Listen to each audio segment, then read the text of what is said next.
A challenging terrain, a hot spot for search and rescue incidents. Ridgeline travel, then there's sideline travel, there's narrow, steep, really windy sections, there's slippery areas, there are river crossings. The section of Te Araroa track where a foreign tramper lost his life includes slippery narrow tracks, steep drop-offs and 8 river crossings. Not exactly a walk in the park. It's an area that really demands respect and going carefully. Thousands of walkers from all over the world complete Te Araroa every year. They're drawn to the 3,000-kilometre trek from Cape Reinga to Bluff for all sorts of different reasons. I chose to do it because I wanted to get as far away from the uni as possible, and that was the best way to do it for me.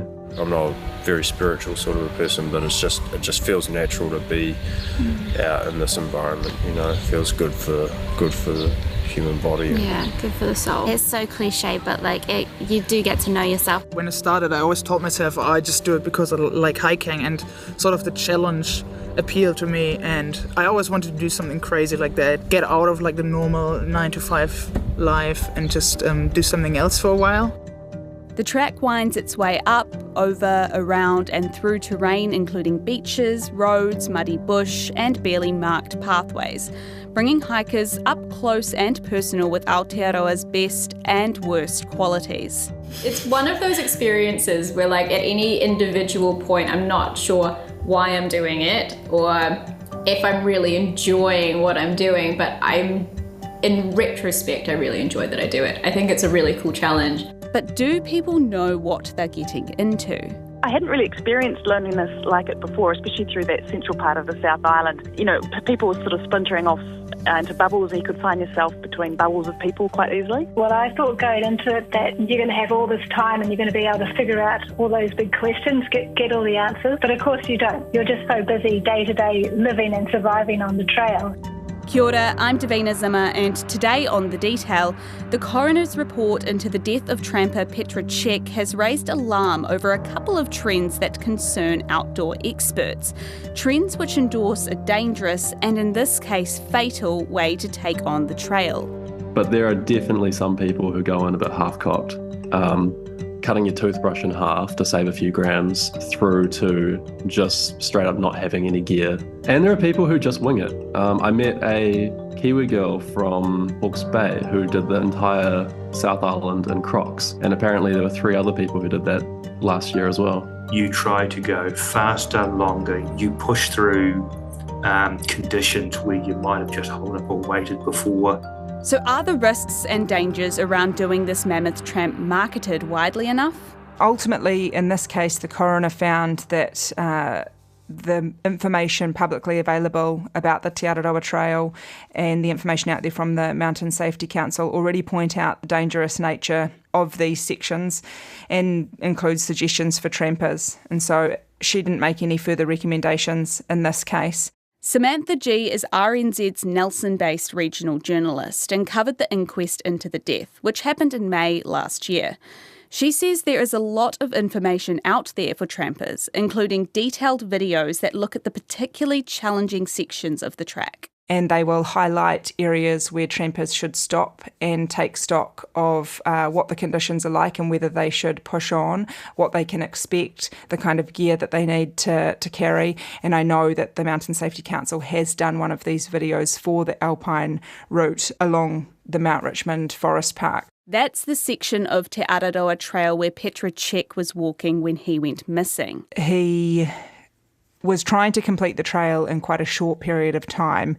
He had told a fellow tramper that he wanted to complete it within 3 months, and it typically takes about 4 to 6 months for people to complete. I think the estimate is about 50 to 80 days per island. So he was making good progress, but he had run into some difficulties. He'd fallen into the Arrow River in central Otago and had to be rescued, had set off his PLB, and we know that he'd posted on Facebook about another river crossing that was problematic for him near Hamner. He talked about the water levels being very high, possibly up to his neck, and so we know he'd had some difficult experiences in rivers, one that required a rescue, but nevertheless he'd sort of pushed on. And so the coroner found that he drowned in the Wairoa River in the Wairoa Gorge, which is in the Mount Richmond Forest Park. The Mountain Safety Council talk about there being a few reasons that can occur, that there's a scarcity mindset for people sometimes. They know they've got a limited time in which to do something, and so they push on even when there are maybe environmental factors that show that they shouldn't. That also kind of contributes to risk-seeking behaviour, and because he had this commitment to complete the trail within a certain time, he was trying to get it done, and he may not have stopped and decided not to cross the river when it was in flood because he knew that he needed to be making good time. The coroner's report references information provided by the Department of Conservation, DOC, noting that this mindset, known as competitive tramping, is becoming more popular. There are now recorded fastest known times and more trampers adopting this model of light and minimal packing and fast tramping. So likely not isolated to this case that people are trying to complete this long through hike in the shortest time they possibly can. And so the light and minimal tramping, can you explain that a little bit to me? Yes, as I understand it, it's when people are very mindful of how much they're carrying. They'll be carrying ultralight gear so they don't have too much weight on their back. Sometimes this can lead to making decisions about what not to take in terms of warm clothing or maybe cooking apparatus or food.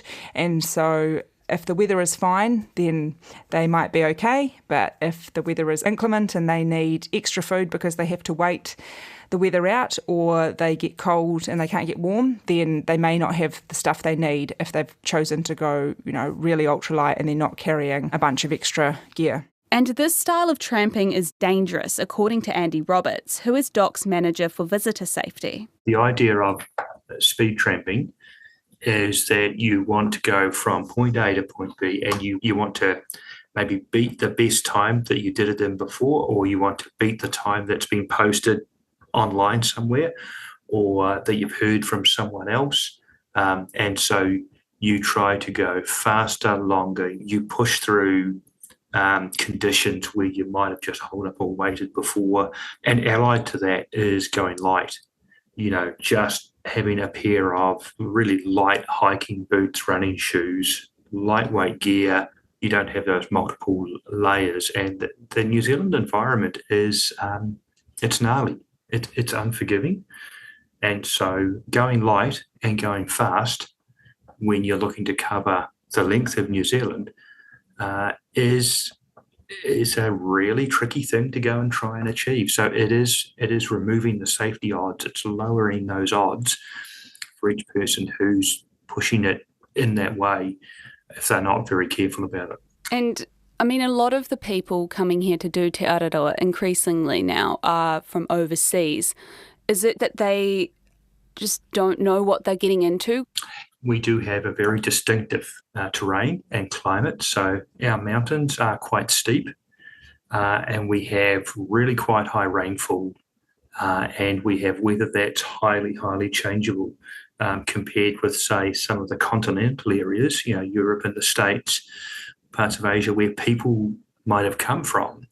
And so here's this incredibly weather-exposed, windy, changeable, wet, steep, rugged little country that changes all the way you go through it. So it's quite a different environment. We're sitting on the edge of two tectonic plates, and there's a whole lot of mountain push-up, which just makes it so steep. I know I'm sounding a bit nerdy, but the country's steep and gnarly, and that's different to a lot of other places, and our climate is changeable, wet and cold. And so that does catch out some of the international visitors, whether it's on the Te Araroa Trail or hunting or hiking in other places. That can be a catch-up point for them. And if they haven't done their research and their prep and got the right gear, then they are putting themselves at a disadvantage safety-wise. The Wairoa section where Peter Cech was found, what's that trail like? It's an area that if you've had 20, 30 years backcountry experience in New Zealand, tramping, climbing, hunting, you'd have a bunch of skills around that. But it's an area that really demands respect and going carefully. If you take care, if you navigate with care, if you get good weather information, and if you plan out how you're going about it, you can get through it in a really straightforward way. What are some other sections of Te Araroa Trail that trampers who may be listening to this podcast should look out for? Look, there's almost sections in every mountain range that it crosses that can be gnarly. So, I know of stuff in the Takatimi Range in Southland, inland through parts of Otago, areas in between, say, the Rangatara and the Rakaia, and then north of there. There are sections all the way through there where there are some gnarly little crossings, particularly areas like steep guts or saddles that you might have to go through, exposed areas and river crossings. And then, in the north, I guess one of the things that really played out in the north was just the range of, with all the heavy rain cyclone damage we had 18 months ago, just residual bits of damage and slips and trees down and stuff like that slow the travel and cause people to get injured or tired or things like that. So there's a range of hazards, and it also depends where people start and how they get that acclimatisation to the track, how they get used to our tramping conditions and those long ongoing days. So I know that was quite a general answer, but yeah, there's hazardous spots everywhere. I heard you say there it depends on where people start. Would you say if people are walking it from start to finish, is there a better end of the country to start? I don't think there is, if you've done your research and you've got yourself fit enough beforehand and know what you're going into it. The track notes from Te Araroa Trail are really good. There's a bulk of information that's out there, and so it's probably spending those first few days getting acclimatised to what you're getting into after you've done some planning. Maybe starting north and heading south is a little easier than starting south and heading north, but it's around your planning and preparation. The report found Czech wasn't sufficiently prepared for the trail. He had a lack of river crossing skills, had not understood the weather effects, had ignored the advice of others who recommended he turn back or wait for the river level to go down. How many rescue scenarios that you've been part of or that you've known of have these points also been a factor? Oh gosh, look, there's a real mixture of factors at play. But I think this one has stood out to me because, unfortunately, this guy had some incidents along the track to start with, and he'd been given advice, but he was pretty determined and focused on wanting to get through. And I don't know, there's a sense that he wasn't listening to the range of advice or wasn't taking advantage of that range of advice that's there. Maybe that sort of thing plays out around 20-30% of the time, where people just don't take advantage of the advice or information they're given. I think the combination of human nature and Mother Nature actually means that in the New Zealand outdoor environment, there always will be fatalities, and a lot of it is around that combination of quite a gnarly environment that people enjoy recreating in, but also people making choices about what they do. And, I wouldn't want to take away that ability for people to make choices on what they do. That's part of recreating in the outdoors. I think the challenge for managers of places like Te Araroa Trail and the whole range of tracks we've got is, how do we get that information out to people around making good decisions and being prepared in a way that they can take up that information and use it easily? I think that's a real big challenge. So you said that the challenge is to get that information of how to be in the outdoors safely out there in a digestible manner. That indicates to me that you don't think we're quite there yet. What do you think needs to change in that messaging? I think the messaging is pretty good. We've tried to keep the messages in the Outdoor Safety Code as simple as possible. There's 5 or 6 key points about being prepared, about knowing what the weather's doing, about letting people know where you're going, having methods of contact. That the messages are pretty simple and pretty straightforward. and that there's ways of getting and learning the skills. I think the challenges are more in that space of how do we support people to change their behaviours? How do we support people to recognise risk when it's there, and they might not just be aware of it or think they'll get through? I think there's probably some understanding about the psychology of people making risk-taking decisions. People tend to sometimes maybe think they're invincible, right? Totally. That it won't happen to me. I've got the skills to get through whatever it is that they're looking at, or how bad can it really be? So there'll often be a positive spin on the situation or circumstance that people are in. I know that your interview's on the back of the coroner's report coming out, and the reason I reached out was because I had the same motivation as Peter. Zach Collier is a medical student from the University of Auckland. It was actually his study that motivated him to do Te Araroa. He needed to get away. Like Petra, he had that competitive streak. I can remember the kind of the urgency and the push to go through at pace, but that the South Island kind of limits you from doing that at all because of how harsh the environment is. Why did you choose to push yourself to complete it in those 3 months? For me, it was equal parts challenge and boredom. I didn't really enjoy sitting down, like getting to a campsite at 3 p.m. and sitting there doing nothing for the rest of the afternoon. I just enjoyed walking for the 12, 13, 14 hours. Doing it in 3 months was a symptom of that approach and less a target.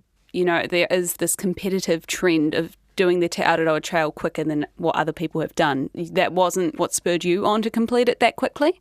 It's an interesting one. I think I definitely see the culture. I was part of it. It was always, let's see how big we can do it. The section that Peter drowned on, I did that exact section in the same direction as he did, but I had pristine conditions. The river was down, there was clear blue skies, no wind, and that was probably one of the standout difficult sections of the entire walk for me. We walked with a few Americans, and that really changed my perception on hiking. I'd kind of grown up with New Zealand style hiking where you have your big heavy leather boots and your big pack and everything's slow.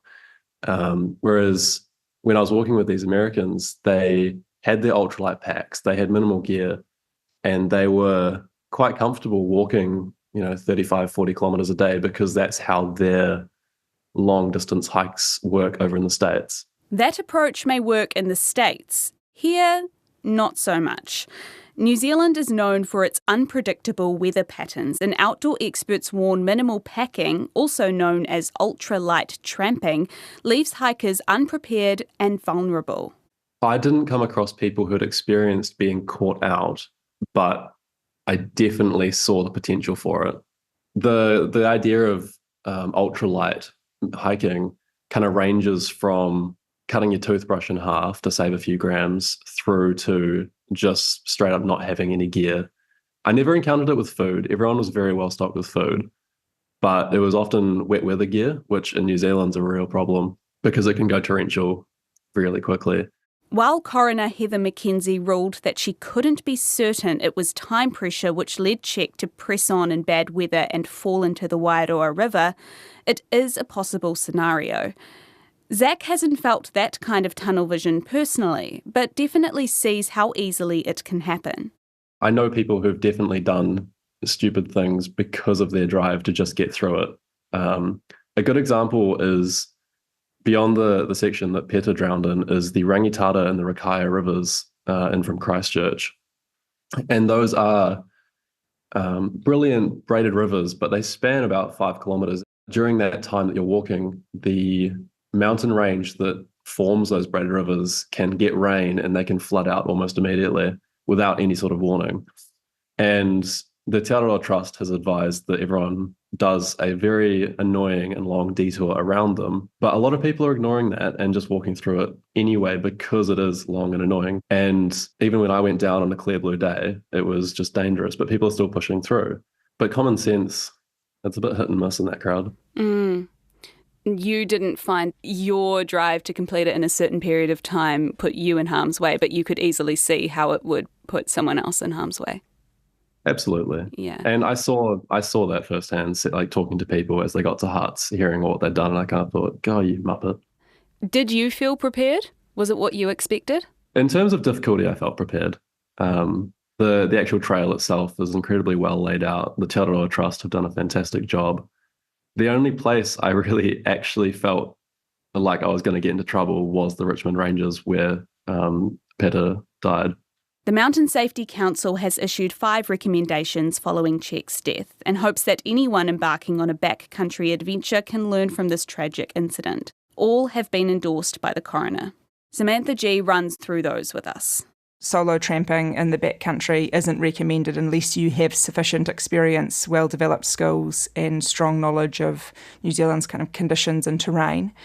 It also recommended that Te Araroa walkers should only attempt the trail in the seasonal window that's recommended by the Te Araroa Trust, and that is that walkers should try and finish no later than April, and that the majority of the South Island shouldn't be attempted between May and October due to snow, avalanches and heavy rain.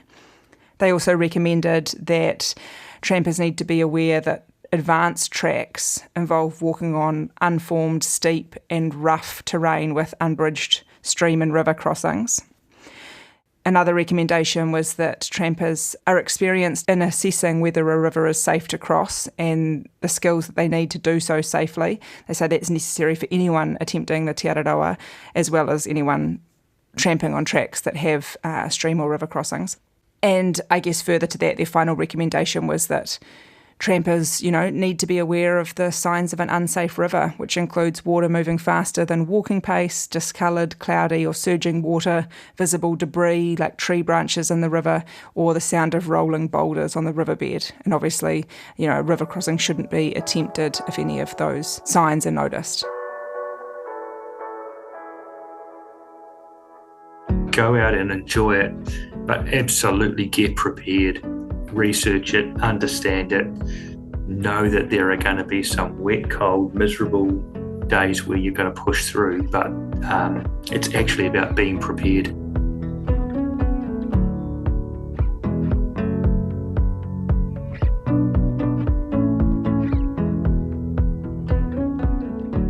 That's all for today. The Detail is a newsroom production supported by RNZ and NZ On Air. Thank you to Andy Roberts, Samantha G and Zach Collier. This episode was produced by Alexia Russell and engineered by William Saunders. I'm Davina Zimmer. Mā te wā.